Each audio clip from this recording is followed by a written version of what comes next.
আসসালামু আলাইকুম রহমতুল্লাহি ওয়া বারাকাতুহু। আজকে আপনার স্ক্রিনে দেখতেছেন দুই লোকের মধ্যে দুশ্মনী সৃষ্টি করার অর্থাৎ বিচ্ছেদ করার মতো খুব সহজ একটা আমল।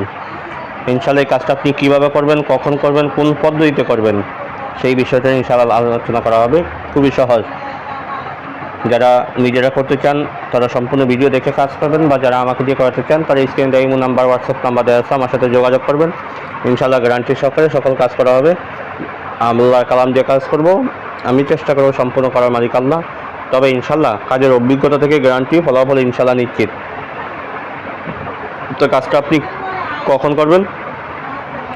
যখন দুই ব্যক্তির ভিতরে বিচ্ছেদ করা আপনার জন্য একান্ত জরুরি হয়ে যায়, মানে বিচ্ছেদ করাটা একান্ত জরুরি, সেক্ষেত্রে আপনি এই কাজটা করবেন।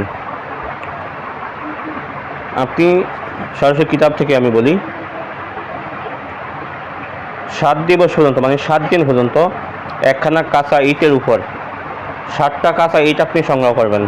পরে সূরা আল কারিয়া তুমাল কারিয়া মাদরাকা কামাল কারিয়া, এই সূরাটুকু এবং নিম্নোক্ত কালামটি কালি দ্বারা লিখিয়া আপনি আল কারিয়া তুমাল কারিয়া এই সূরাটা লিখে সূরার নিচে দিয়ে আল বাগদু ওয়ান নিফাক ওয়াল আদাওয়াত বাইনা ফালান বিন ফালান ও ফালান বিন ফালান, এই ফালান বিন ফালানের জায়গায় যার ভিতরে বিচ্ছেদ করবেন তাদের নাম, তার মার নাম, অফলান বিন ফালান যার সাথে বিচ্ছেদ করবেন তার নাম, তার মায়ের নাম।